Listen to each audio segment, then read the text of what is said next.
लोकसभा चुनाव में जीत के दावों का दंगल जारी है। मोदी सरकार में मंत्री गजेंद्र सिंह शेखावत जोधपुर से उम्मीदवार हैं। एबीपी न्यूज से बातचीत में शेखावत ने दावा किया है कि राजस्थान में सभी 25 सीटों पर कमल खिलेगा।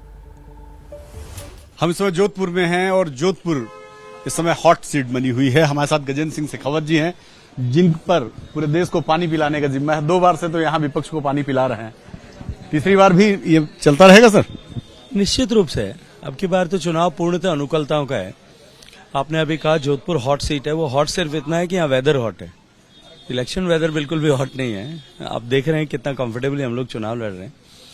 और अगर आप क्षेत्र में जाकर के, ग्रामीण क्षेत्र में, शहर में जाकर के बात करेंगे तो आपको लगेगा कि भारतीय जनता पार्टी के पक्ष में मतदान करने के लिए, विकसित भारत बनाने के संकल्प को पूरा करने के लिए, नरेंद्र मोदी जी को पुनः प्रधानमंत्री बनाने के लिए जिस तरह से देश की जनता आतुर है, उसी तरह से जोधपुर की भी जनता आतुर है। और 100% जोधपुर में कमल खिलेगा और प्रचंड बहुमत के साथ खिलेगा। तो एबीपी न्यूज के और सीओटर के सर्वे में भी आया है कल की जो राजस्थान की 25 सीटें भारतीय जनता पार्टी जीत रही है। देखिए, इस बार एबीपी ने कहा है, जब पिछली बार दोनों बार एबीपी ने ये कहा था कि राजस्थान में कुछ सीटें कम होंगी। 2014 में 12-13 सीटों पर बात करते थे, 2019 में 19-6 की बात करते थे, लेकिन अब की बार तो पूरे देश भर में, अब की बार 400 पार का नारा जो है देश भर में जिस बुलंदी पर है, निश्चित रूप से भारतीय जनता पार्टी 400 के पार होगी। राजस्थान की सभी 25 सीटों पर कमल खिलेगा और हम एक बार, तीसरी बार 100% सीटें जीतने की हैट्रिक बनाने में सफल होंगे। गजेंद्र जी, लेकिन जो सर्वे रिपोर्ट्स आ रहे हैं उसके अनुसार 400 पार तो होता दिख नहीं रहा। 373 में एनडीए सिमट जा रही है सर्वे रिपोर्ट्स में। देखिए, आपके सर्वे, जैसा मैंने कहा 2014 में, अगर मैं राजस्थान के परिप्रेक्ष्य में बात करूं तो 25 में से 13 सीट बीजेपी को दे रहे थे और 12 कांग्रेस को दे रहे थे। जोधपुर की सीट जहां से मैं कंटेस्ट कर रहा था, वहां एबीपी काउंटिंग के दिन सुबह भी उसको हारी हुई सूची में रख रही थी और वो 4,71,000 वोटों से जीती थी सीट।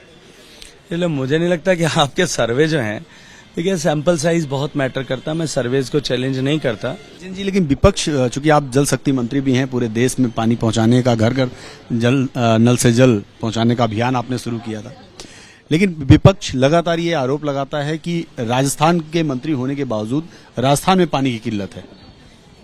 देखिए, ये पाप कांग्रेस पार्टी ने किया है, जबकि 72 साल तक केंद्र की सरकार, राज्यों की सरकारों ने, सबने मिलकर के जो समन्वित प्रयास किए थे, उसके बावजूद भी मात्र 16% घरों तक पानी पहुंचा था। तो वो जानते थे अगर राजस्थान के हर घर तक पीने का पानी पहुंचा तो अगले 50 साल तक राजस्थान की जनता कांग्रेस को कहीं सत्ता में आने का मौका नहीं देगी।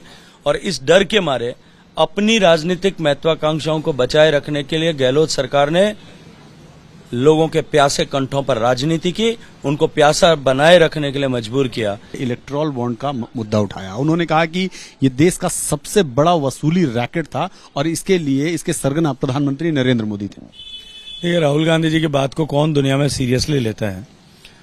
वो आलू से सोना बनाने वाले हैं और उनके जो यहाँ प्रत्याशी हैं वो चांद तक सोने की सीढ़ी चढ़ाने वाले हैं।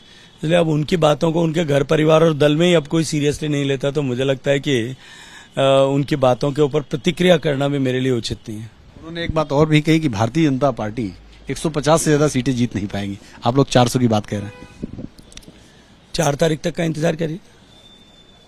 पिछली बार भी उन्होंने, आपको याद दिला दूं, 2019 में भी ऐसे कहा था। 55 साल तक राज करने वाली पार्टी, उसने राम को नकारा। 55 सीटें लाने के लिए गर्दन झुका करके समझौते करने के लिए मजबूर है।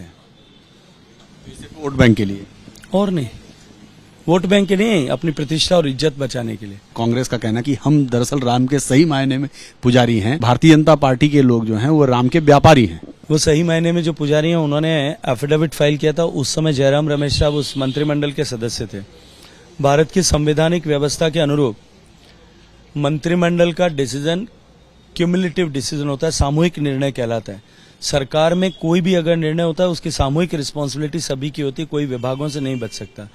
जयराम रमेश साहब ने जिस दिन कांग्रेस और यूपीए की सरकार ने यह एफिडेविट सुप्रीम कोर्ट में फाइल किया था कि राम काल्पनिक है, उस दिन उनका क्या मंतव्य था? जिन लोगों ने राम को काल्पनिक ठहराया, आज कुर्ते पजामे के ऊपर जनेऊ पहन करके आकर के अपने आप को रामवादी दिखाने की कोशिश कर रहे हैं। जिन्होंने राम को नकारा, वो राज से बाहर हुए, तब जाकर के राम की महत्ता अब उनको समझने आने लगी है। जो राम की अवधारणा थी, हम केवल राम को मानते नहीं, राम की अवधारणा पर काम करने वाले लोग हैं। मानते हैं कांग्रेस से एक राजनीतिक भूल हुई है? कांग्रेस से एक राजनीतिक भूल हुई है? कांग्रेस ने जीवन पर्यंत राजनीतिक भूल की है। इस देश को विभाजन का पाप कांग्रेस के सिर पर है। इस देश के एक बहुत बड़ा हिस्सा पाक अधिकृत कश्मीर के रूप में आइडेंटिफाई करने का पाप कांग्रेस के सिर पर है। इस देश को बोली, भाषा, धर्म, मजहब के नाम पर बांटने का पाप कांग्रेस के सिर पर है। इस देश को जो है मजहब के नाम पर बांटने का पाप इस देश कांग्रेस के सिर पर है। इस देश के हिस्से का पानी आजादी के 15 साल बाद में पाकिस्तान को देने का पाप जो है इस कांग्रेस के सिर पर है। इस देश की सीमाओं की सुरक्षा से समझौता करने का पाप इस कांग्रेस के सिर पर है। कांग्रेस ने जितने पाप किए हैं, जितनी राजनीतिक भूलें की है, अब तो वो शिशुपाल के 100 पाप का घड़ा भर गया, फूटने वाला है। कैमरा निखिल रस्तोगी के साथ नीरज पांडे, एबीपी न्यूज, जोधपुर।